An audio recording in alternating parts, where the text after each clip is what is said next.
اعوذ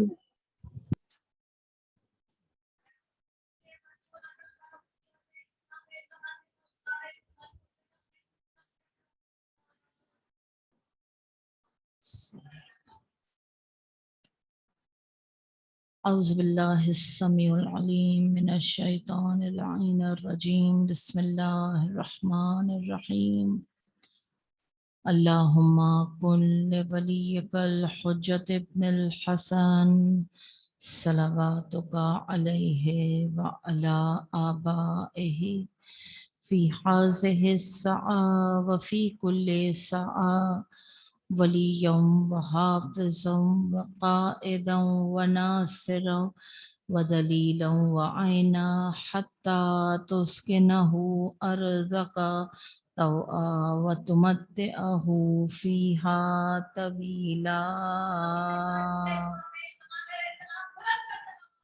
اللہم صلی علی محمد وآل محمد وعجل فرجهم اجمعین الحمد للہ رب العالمین الملک القدوس السلام المہیمن العزیز الجبار المتکبر سبحان اللہ عما یشرکون الحمد للہ الذی جعلنی من امت السید المرسلین ومن المتمسکین بولایت امیر المؤمنین والائمہ والصلاة والسلام والتحیۃ والاکرام علی الرسول المسدد والمحمود الاحمد والمصطفى الامجد ابو القاسم محمد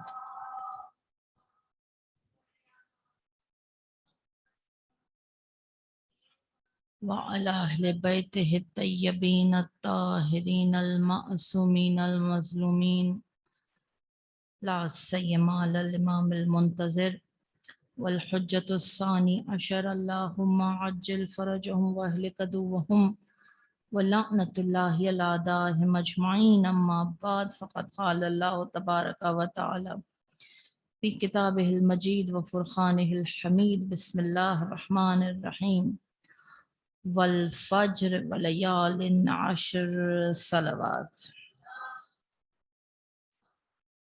صلی علی محمد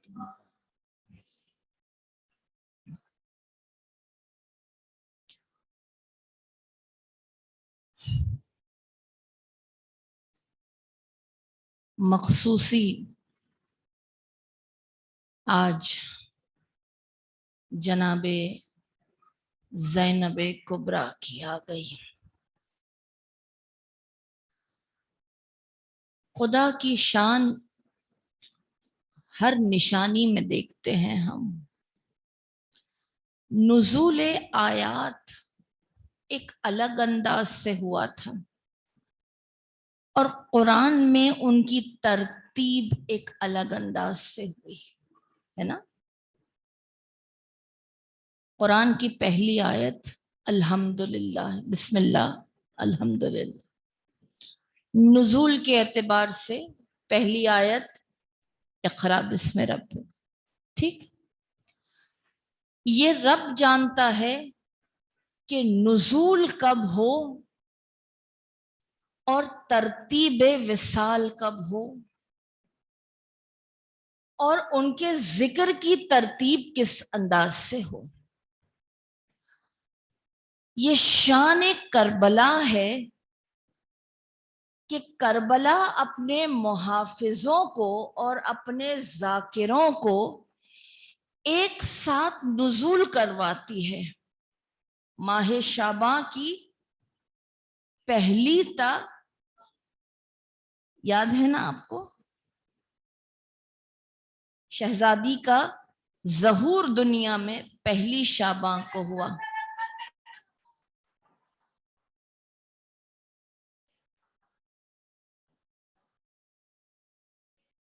امام جو کہ رہبر ہیں اس لشکر کربلا کے، ان کا ظہور 3 شعباں۔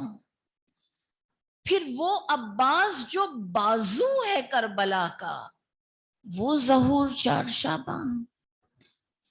پھر وہ جو کربلا کے تسبیح کے دانے ہیں، کربلا وہ مسلح ہے جس کی تسبیح کے دانے علی اکبر ہیں، علی اصغر ہیں، قاسم ہیں، ان کا ظہور سب ایک ترتیب میں ہوتا ہے. نہ تعویل انسان کے بس میں ہے، نہ تنزیل انسان کے بس میں ہے، نہ ترتیب انسان کے بس میں، یہ سب اللہ کی مرضی سے ہوتی ہے نا. تو یہ قرآن کے وہ پارے ہیں کہ رسول کی اگر جاں کہیں بستی ہے تو وہ یا قرآن کے پاروں میں یا پھر فاطمہ کے جگر پاروں میں. اللہ نے درود پڑھ، اللہم صلی علی محمد. اللہ نے رسول کو اگر کچھ تحفہ دیا ہے تو وہ یہی ہے، ایک قرآن کے پارے، کہ اللہ کے لیے بہترین کلام یہ ہے، یہ اللہ کا کلام، یہ اللہ کا کلام ہے، صرف یہ اللہ کا ذہن ہے، یہ اللہ کی خواہشات ہیں، یہ اللہ کی امیدیں ہیں، یہ اللہ کی توقعات ہیں اور انسان کی توفیقات ہیں. یہ صرف الفاظ نہیں ہیں، لیکن الفاظ میں جو جان ڈالتی ہے، الفاظ میں جو رونق ہے، فضیلتوں کے ساتھ چلتی ہوئی جو شخصیت ہے، وہ فاطمہ کے جگر پارے ہیں. اللہ نے رسول کو یہ تحفہ دیا، اور یہ تحفہ دیا تو شاید رب نے پوچھا ہو اب راضی ہوئے تم اے محمد، کیونکہ تمہیں تو راضی کرنا دشوار ہو گیا تھا رب کے لیے. تم تو کسی چیز سے راضی نہیں ہوتے، تم تو کسی چیز سے راضی نہیں ہوتے، کیونکہ دنیا کی وہ رضا جو انسان اپنی نگاہ سے دیکھ رہی ہے، رب انسانی نگاہوں کو خیرہ کرنے کے لیے یہ آیت رکھتا ہے. عنقریب تمہیں اتنا عطا کریں گے کہ تم راضی ہو جاؤ گے. محمد کسی چیز سے راضی نہیں ہوتے سوائے اس کے کہ جب محمد کو فاطمہ دی گئی تو محمد خوش ہوتے ہیں، محمد کو جب علی دیے جاتے ہیں تو محمد خوش ہوتے ہیں، جب حسنین دیے جاتے ہیں تو خوش ہوتے ہیں، ان کے توسط سے جب حق شفاعت دیا جاتا ہے تو محمد خوش ہوتے ہیں. اللہم صلی علی. ورنہ تو مصائب دو تو راضی، راحتیں دو تو راضی، مصیبتیں آئیں تو راضی، مگر خوشی کا عالم، خوشی کا عالم اسی ایک لفظ میں پنہا ہے کہ اللہ کی جانب سے حق شفاعت دیا ہے. شافی قرآن ہے اور شفاعت کرانے والے وارث قرآن. چلیے اب اللہ کی جانب سے کربلا کے شہسواروں کی ترتیب ہوئی ماہ شعبان میں. اللہ ہی کی جانب سے کربلا سے جو متمسک ہیں، چاہے وہ کتنے ہی سال کے بعد وصال فرمائے، چوتھے امام 40 برس تک زندہ رہے ہیں، لیکن ترتیب وصال اسی ماہ محرم میں. جناب زینب کربلا کے بعد کچھ تاریخوں میں تضاد پایا جاتا ہے روایتوں میں، لیکن روایتوں کے وہ تضاد کی طرف دھیان نہیں کیجیے جن سے ہمارا کوئی تعلق نہیں ہے. اکثر سرسری کہتی ہوئی گزر جاتی ہوں، ہمارا آئرنی کہنا چاہیے، ہمارے لیے ایک افسوس کن بات ہے، ہم ان حدیث پر، ان روایات پر، ان تاریخوں پر بحثتے ہیں کہ 2 تاریخیں کیوں ہوئی، وصال کی 2 تاریخیں کیوں، جناب زینب کی 2 یا 3 روایات ملتی ہیں. پتہ نہیں، میری ایک ادنا سی رائے ہے کہ آپ تو شکریہ ادا کیجئے، آپ کو ذکر کا ایک اور موقع مل گیا. آپ کا اس سے کیا تعلق ہے؟ روایتوں میں جو تضاد ہے اس کو صحیح کرنے کے لیے امام وقت ہے نا، ہمیں اس سے کیا فرق پڑتا ہے؟ کسی نے رسول سے آ کے پوچھا، یہ میں بات اس سہارے، اس حدیث کے سہارے کر رہی ہوں، میری اپنی رائے نہیں پیش کر رہی ہوں، حدیث کا سہارا لے رہی ہوں کہ ایک شخص رسول کے پاس آیا، یا رسول اللہ قیامت کب آئے گی؟ تو کہا تمہیں اس سے کیا قیامت کب آئے گی؟ وہ اللہ کا مسئلہ ہے, اللہ جانے. تمہیں اس سے کیا قیامت کب آئے گی؟ تمہارا مسئلہ یہ ہونا چاہیے کہ قیامت تم پر کیسے آئے گی. کیا تم اپنی قیامت کے لیے تیار ہو؟ نہیں ہو تو تم اس کی فکر کرو. دن تاریخ یہ تمہارا مسئلہ نہیں ہے. تو لہٰذا جناب زینب سلام اللہ علیہ کی جبھی بھی وصال کی تاریخ ہو, لیکن آج کی تاریخ بھی محرم الحرام کے اسی دائرے کو سمیٹتی ہے. اور اللہ کی شان یہ ہے کہ کیونکہ رب جانتا تھا انسان کی فطرت میں ایک حد ہے, نہ آپ حد سے زیادہ ہنس سکتے ہیں, نہ حد سے زیادہ رو سکتے ہیں, نہ حد سے زیادہ سو سکتے ہیں, نہ حد سے زیادہ کھا سکتے ہیں. حد ہے نا, فطرت نے رکھی ہے نا, ہم نے تو نہیں بنائی فطرت, فطرت تو مالک نے بنائی ہے. تو لہٰذا رب جانتا تھا کہ ہر انسان کی فطرت میں چونکہ یہ حد ہے, تو اس سوگ کی بھی مدت وہ حد ہو گئی جب زینب اور سجاد مسکرائے. اس دن اپنے سوگ کو بڑھانا جس دن غم کا اٹھانے والا سجاد کے چہروں پر تبسم ہو اور غم کو سہنے والی زینب جب اپنے لباس کو تبدیل کرے, اس دن سوگ تم بڑھانا. لہذا محرم کی ابتدا جس شان سے ہوئی, محرم کی انتہا, سوگ کی انتہا بھی ایک شان سے کرائی رب نے. اور 11ویں امام کی شہادت کی ترتیب اور سوگ کا بڑھانا اور تاج پوشی کی عید.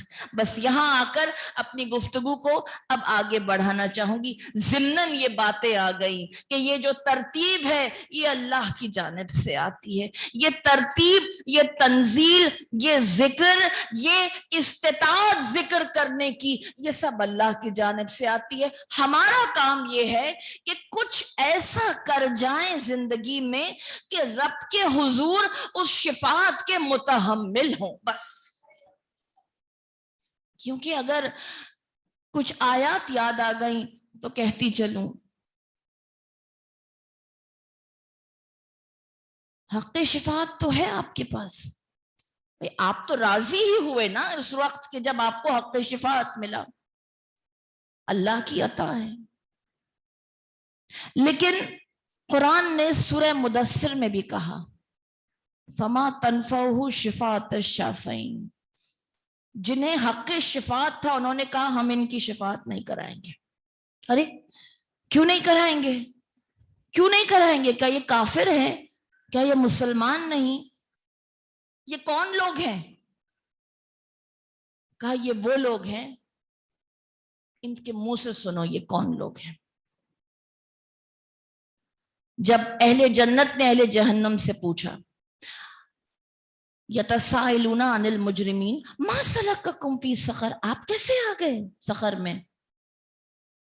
تو انہوں نے کہا قالوا لم نک من المصلین, ہم بے نمازی تھے, ولم نکو نطعم المسکین, ہم مسکین کو کھانا کھلانے کی رغبت نہیں رکھتے تھے. حتیٰ اتاک الیقین, روز جزا پر بھی یقین نہیں رکھتے تھے کہ قیامت میں کیا ہوگا. اب پھر کیا ہوا؟ کہ اب ہم نے سوچا زندگی تو چل رہی ہے, چلنے دو, لیکن ہوا یوں کہ زندگی اور توبہ کے درمیان موت آ گئی. اور جب موت کے بعد ہم یہاں پہنچے اور اس امید پہ پہنچے کہ شفاعت تو ہوگی نا ہماری, فما تنفعہ شفاعت الشافعین, ان ہستیوں نے ہماری شفاعت کرانے سے انکار کر دیا, کیونکہ ان ہستیوں کے اور ہمارے درمیان جو رابطہ تھا وہ رب تھا.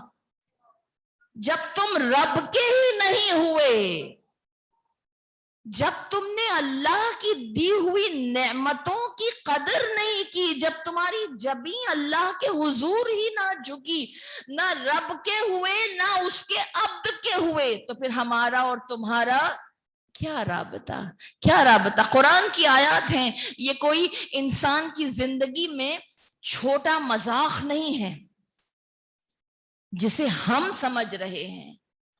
ہم سمجھتے ہیں کہ ہم اگر اللہ کے دین کی معصیت کرتے چلے جائیں, دین کے خلاف ہوتے چلے جائیں اور رب کی ان باتوں کو سنا انسنا کرتے چلے جائیں اور پھر بھی ہماری شفاعت ہوگی, دیکھیے کیا ہوگا اور کیا نہیں ہوگا اس پر فتوے کوئی نہیں دیا آج تک، کسی امام نے بھی نہیں کہا کہ کیا ہوگا، وہی کچھ بتایا جو قرآن کہہ رہا ہے، اللہ کی مرضی ہے وہ کیا فیصلہ کرتا ہے، لیکن امام نے بھی وہی کچھ داستان سنائی جو قرآن میں واضح لکھی ہے۔ اب اسی قرآن کو کیا ہو رہا تھا تاریخ میں، کیا ہو رہا تھا تاریخ میں کہ کوئی قرآن آیا ہی نہیں۔ چلیے اب ہم تاریخ کے اس دور میں چلتے ہیں کہ رسول کے وصال کو، ابھی ایام آ رہے ہیں رسول کی شہادت کے، تو اس وقت ہی آپ سن لیجئے گا کہ وہ وصال تھا یا شہادت تھی، ٹھیک ہے؟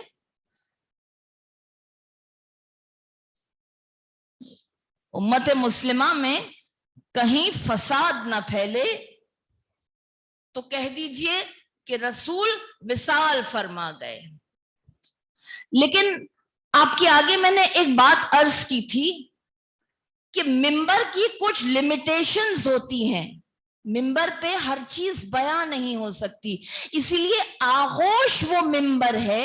جس طرح بچہ کو ہر چیز اسکول تو نہیں سکھاتا نا، گھر سکھاتا ہے اور اسکول اس کو انہانس کر دیتا ہے، اسی طرح ممبر دریچوں کو کھولتا ہے، دروازوں کو کھولتا ہے، پیاس کو جگاتا ہے، لیکن سبیل تو گھر میں لگتی ہے، گھر میں لگتی ہے، کیونکہ پیاس کی فطرت ہے کہ کتنی بار بھی پیا جائے دوبارہ لگنا شروع ہو جاتی ہے، تو سبیل تو گھر میں لگنی چاہیے۔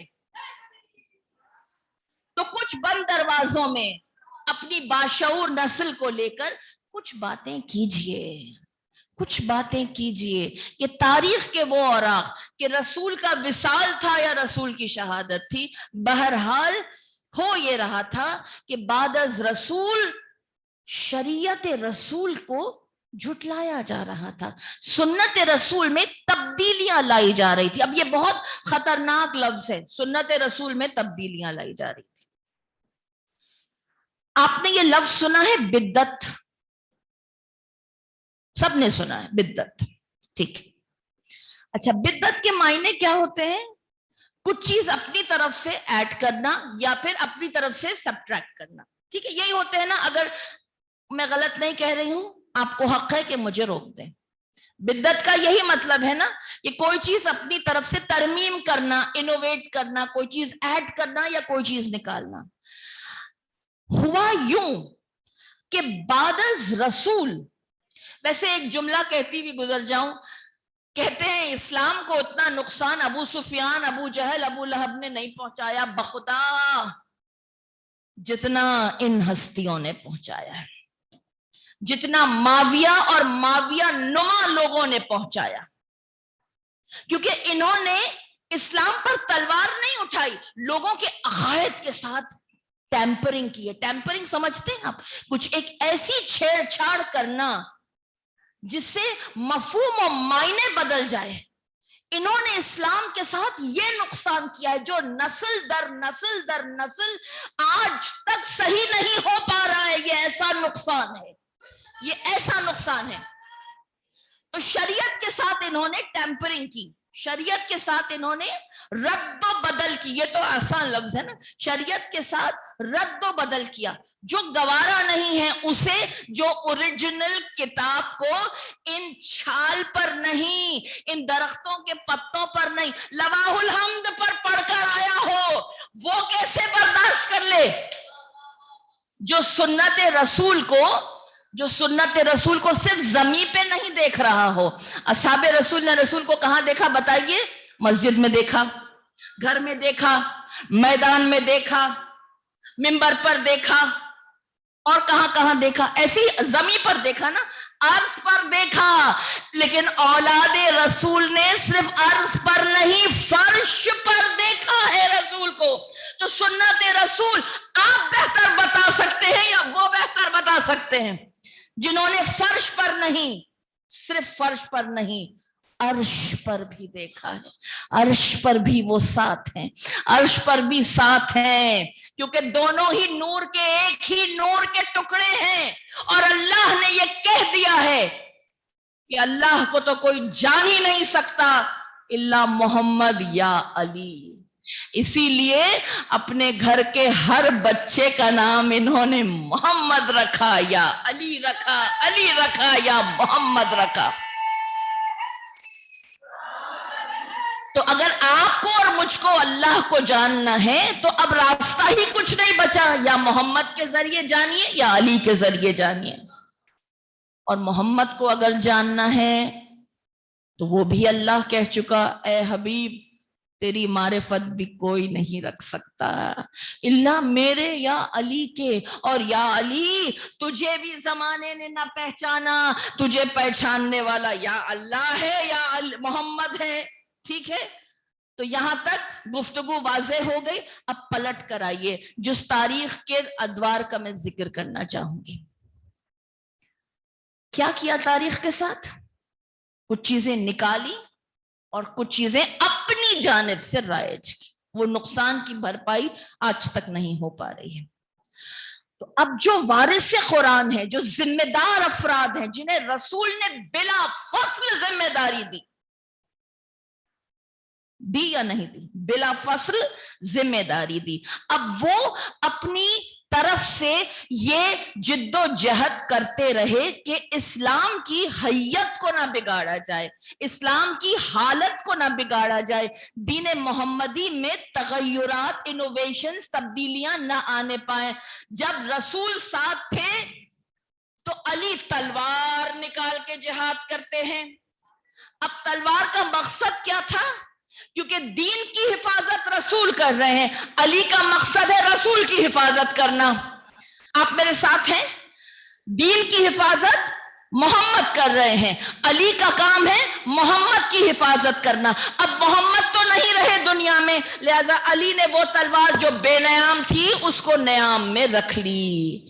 اب علی کا کام ہے دین کی حفاظت کرنا اور محمد کی چھوڑی ہوئی سنت کی حفاظت کرنا۔ لہذا ابھی بھی جہاد تو چل رہا ہے، لیکن یہ جہاد تلوار سے نہیں، اب عقل سے ہوگا، عرفان سے ہوگا۔ یہ عارفانہ جہاد ہے، یہ عارفانہ جہاد ہے، اور یہ جہاد زیادہ تکلیف دہ ہوا کرتا ہے عزاداران امام۔ یہ جہاد زیادہ تکلیف دہ ہوا کرتا ہے، کیونکہ آپ کے آگے عرض کروں، جو چوٹ جسم کو لگتی ہے نا، اس چوٹ کی کوئی حیثیت نہیں رہتی، لیکن جو چوٹ روح کو لگتی ہے وہ چوٹ بہت گہری ہوا کرتی ہے۔ اور جسم پر چوٹ لگنا اہل بیت کے گھرانے کی شان تھی۔ ٹھیک ہے، ٹھیک ہے، کوئی مقصد نہیں۔ یہ جسم تو آیا ہی فنا ہونے کے واسطے ہے، ہم تو دنیا میں آئے ہی جانے کے واسطے ہے نا۔ تو اچھا ہے، جہاد میں اگر شہید ہوتے ہیں تو شہید کا تو مرتبہ ایسا ہے کہ اسے تو مردہ بھی نہیں کہتا رب، وہ کہتا ہے وہ زندہ ہے، وہ رزق کھا بھی رہا ہے، رزق بانٹ رہا ہے، رزق لے رہا ہے تو ہی تو رزق دے رہا ہے نا، بغیر لیے تو کوئی چیز دی نہیں جاتی۔ وہ کہاں سے دے رہا ہے پھر؟ اللہ سے لے، اللہ ہی تو مسبب الاسباب ہے نا۔ آپ سمجھ رہے ہیں میری بات کو؟ رزق لے رہا ہے تبھی تو دے رہا ہے۔ اسی لیے تو کہتے ہیں کہ عطا اور دعا کا رشتہ سمجھو، زمین سے دعا جاتی ہے اور آسمان سے عطا آتی ہے۔ اسی لیے تمہیں وسیلہ بناتے ہیں، تم سے کچھ لینا ہو تو اللہ کو پکارتے ہیں، اللہ سے کچھ لینا ہو تو تمہیں پکارتے ہیں، کیونکہ تم اسی سے لیتے ہو اور اس کی مخلوق کو دیتے ہو۔ خیر، کہنا یہ تھا کہ علی خاموش رہے، کیونکہ یہ عارفانہ جہاد ہے۔ اب سنیے، بعد از علی امام حسن نے بھی جو صلح کی، اور صلح کے درمیان کیا کر رہے تھے، بس ایک جملہ آپ کے آگے عرض کرتی ہوئی آگے بڑھنا۔ جھوٹی احادیث کا جو سلسلہ تھا نا، اللہ اکبر، لوگ شام میں معاویہ کو السلام علیکم یا رسول اللہ تک کہنے لگے تھے۔ اس حد تک اسلام کے ساتھ کیا کہوں میں، کیا کہہ سکتی ہوں میں، معاویہ کو اور رسول کے وصال کو کتنے سال ہوئے؟ ابھی 20-25 سال۔ اس سے زیادہ تو نہیں، کوئی 100 سال تو نہیں گزر گئے نا. اچھا، تو امام کیا کر رہے ہیں؟ جھوٹی احادیث کو صحیح کر رہے ہیں. 40ویں ہجری کا دور ہے نا یہ. امام نے یہ صحیح سمجھا تو یہ کیا. پر 61ویں ہجری کا دور اب وہ آ گیا ہے کہ حسین ابن علی نے دیکھا کہ اب تو بیعت کا سوال کچھ اور لیول پہنچ گیا ہے. کیونکہ ایک جملہ عرض کرتی چلوں، صلح کے معنی یہ نہیں ہوتے کہ معذاللہ آپ نے بیعت کر لی ہو. یہ بات کلیئر ہے نا سب کے ذہن میں؟ یہ بات پر تو اعتقاد ہے نا سب کو. رسول نے بھی تو صلح حدیبیہ کی تھی. معذاللہ اس کا مطلب یہ تو نہیں کہ رسول نے ان کو تسلیم کر لیا ہو، نہیں. صلح کے یعنی ایک وقفہ ہے. صلح درمیان میں ایک مہلت ہے، تربیت کے واسطے اور کریکشن کے واسطے، اصلاح کے واسطے، جو غلطیاں ہوئی ہیں ان کو سدھارنے کے واسطے. لہذا لیکن جب یہ بات حد سے گزر گئی، معاویہ کے بعد کہا یہ تھا یزید کو تو نہیں دے گا حکومت، اگر حسن زندہ ہوں گے تو حسن کے پاس آئے گی، اور اگر حسن نہ ہو تو حسین کے پاس آئے گی. جب ایسا نہیں ہوا تو امام حسین کھڑے ہوئے. اچھا، اب یہاں آ کر ایک مثال دیتی ہوئی آگے بڑھ جاؤں، کیونکہ لفظ بدعت استعمال کیا تھا میں نے، تو اس چیپٹر کو تھوڑا سا مکمل کر دیں. کچھ چیزیں بعد از رسول نکال دی گئیں جیسے خمس، ٹھیک ہے، اور بہت کچھ ہے لسٹ میں، وہ آپ کے لیے ہے، جو آپ گھر جا کر تاریخ کھول کر وہ لسٹ نکالیے کہ کیا کیا چیزیں نکال دی گئی. جیسے خمس نکال دیا گیا. بعد میں جب ائمہ علیہ السلام جیسے امام حسن ہو، جیسے امام حسین، جب اس چیز کو رائج کیا تو کہا دیکھو انہوں نے اضافہ کر دیا. اب زمانے کو یہ سمجھانا کی ضرورت ہے کہ ہم نے بخدا اضافہ نہیں کیا، جو تمہارے بزرگوں نے نکال دیا تھا ہم نے اسے دوبارہ ان کی جگہ پر نصب کیا ہے. بس یہ نقطہ اگر کسی کو سمجھ میں آ جائے تو بار بار حسین کربلا میں یہی کہتے رہے کہ میں نانا کا دین دوبارہ تمہارے دلوں میں جگانے کے لیے آیا ہوں، نانا کی سنت پر عمل کرانے کے لیے آیا ہوں، اور میرے بابا کی سیرت کا احیا کرنے کے لیے آیا ہوں. یہی ہے میرے مقاصد، اور ان تمام تر کاموں کو انجام دینے کے لیے میں اپنی ماں کے شیر کا شکر گزار ہوں. یہ تھا حسینی مشن کربلا میں، یہ تھا حسینی مشن کہ وہ دین میں جو ترمیم ہو رہی تھی اس کو صحیح کرنا تھا. تو حسین کیا یہ مدینے میں بیٹھ کے نہیں کر سکتے تھے؟ کہا جی نہیں کر سکتے تھے.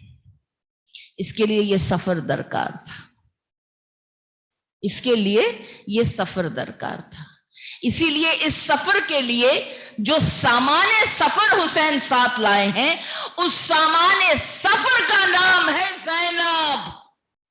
وہ 10 راتیں جو عاشور کی 10 راتیں ہیں، ولیال نشر، جو غفلت کے پردے ہیں نگاہوں پر، وہ پردوں کو اٹھانے والی، چیر کر پھاڑ کر نمودار ہونے والی جو فجر ہے جو 10 راتوں پر بھاری ہے، اس فجر کا نام ہے زینب.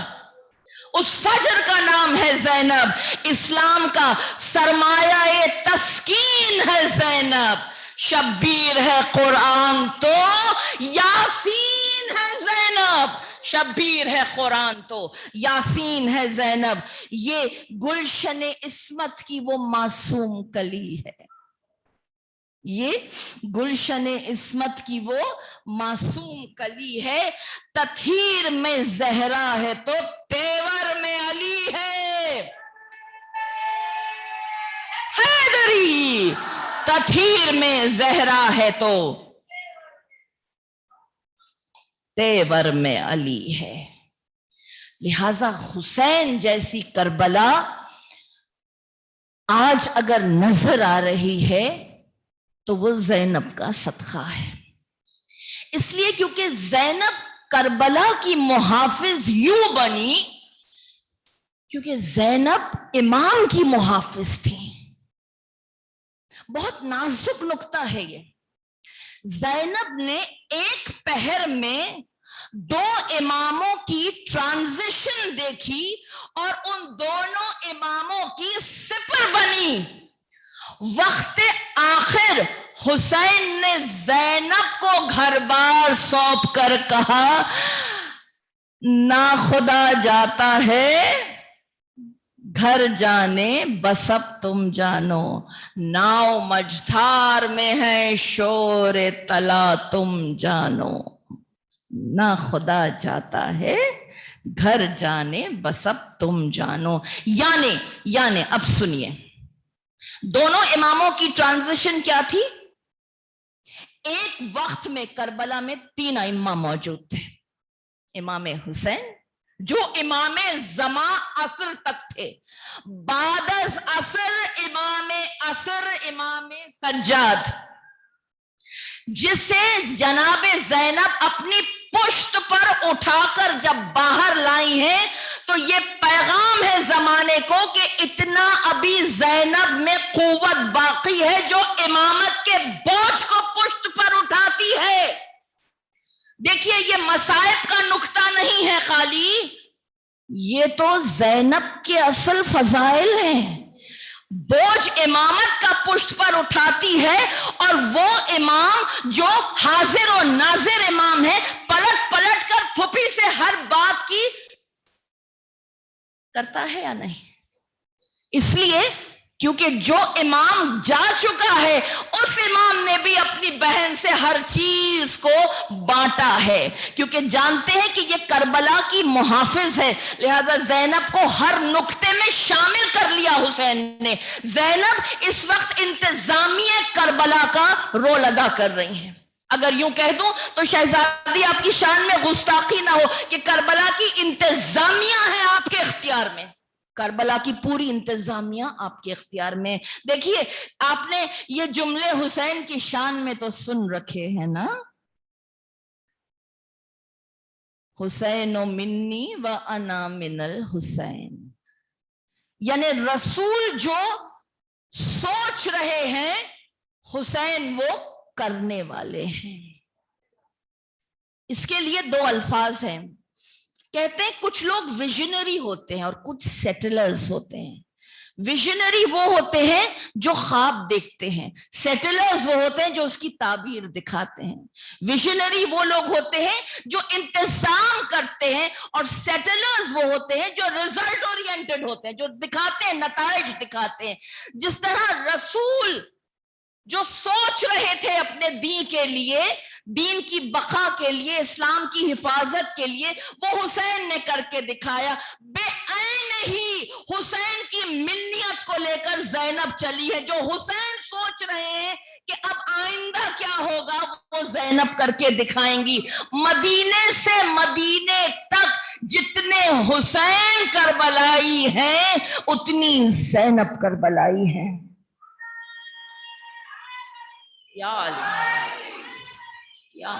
کبھی کو حسین نے کہا یہ میری بہن عقیلہ بنی ہاشم ہے. کہا زینب اپنی نماز شب میں مجھے یاد رکھنا. یہ جملہ ایصال ثواب کا جملہ نہیں ہے عزاداروں. اس جملے کے وزن کو سمجھیے کہ جب جب نماز ہوگی سمجھ جانا کہ یہ نماز قائم حسین کی قربانی کے صدقے میں ہے.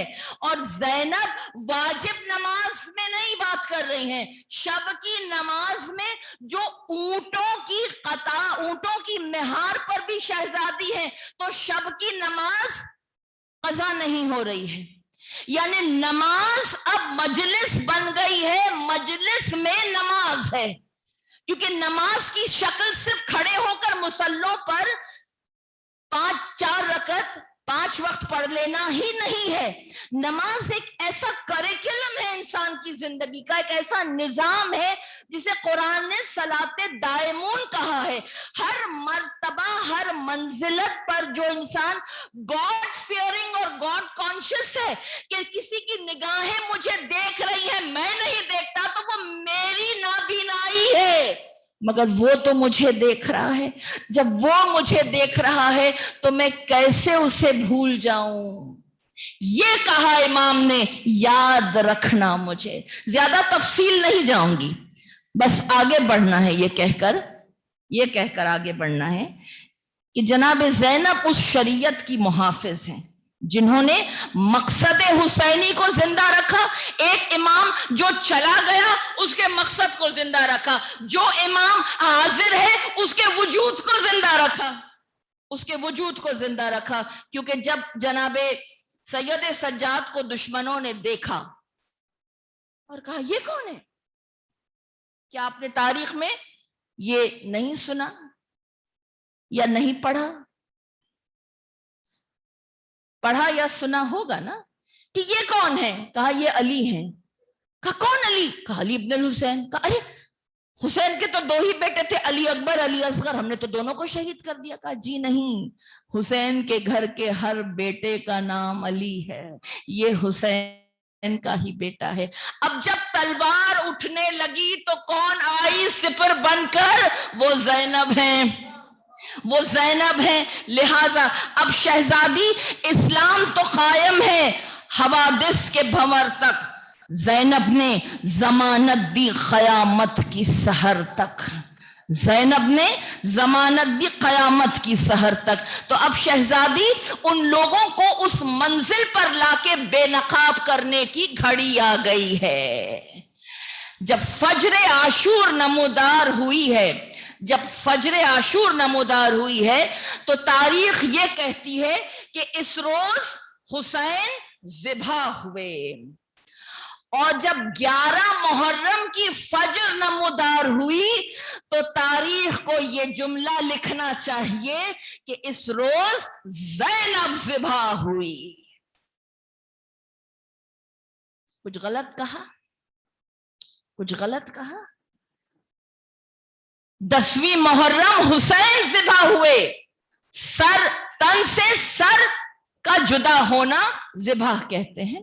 11ویں محرم زینب ذبح ہو رہی ہیں، سر سے چادر کا چھن جانا اس سے زیادہ تکلیف دہ، کیونکہ تن کا جدا ہونا جسم کی تکلیف ہے، چادر کا جدا ہونا روح کی تکلیف ہے.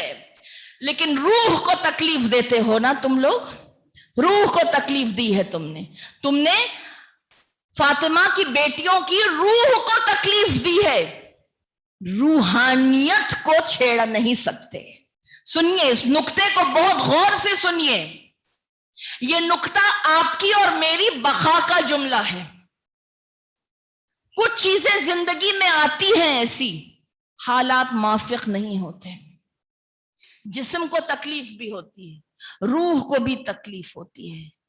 اگر روحانیت آپ اپنی کنٹینڈ رکھیں، روحانیت کی اگر آپ حفاظت کریں، اسپرچویلٹی کی آپ اپنی حفاظت کریں، تو کوئی بھی تکلیف آپ کو صراط مستقیم سے نہیں ہٹا سکتی، کوئی بھی تکلیف آپ کو دین پر سمجھوتا کرنے پر مجبور نہیں کر سکتی. بس اس نقطے کو عرض کرنا تھا کہ روح کو تکلیف دی اہل بیت کی، لیکن روحانیت برقرار